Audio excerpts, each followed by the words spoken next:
Za prvih pola sata akcije dobrovoljnog davanja krvi, preko 20 sugrađana odazvalo se pozivu Jedinstvene Srbije i Crvenog krsta. Dobro posjećene akcije jedini su način da se nadoknade nedovoljne količine krvnih grupa.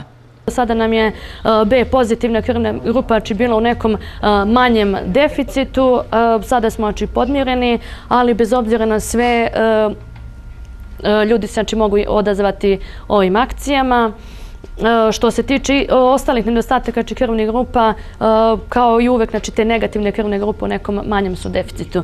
Za Jedinstvenu Srbiju akcije dobrovoljnog davanja krvi od velikog su značaja zbog humanitarnog i humanog karaktera. Napominjem da čovjek koji daje krv čini dva dobra dela. Pre svega provjerava svoje zdravstveno stanje, a zatim i daje krv. A to davanje krvi nekome može značiti mnogo u pojedinim situacijama i život.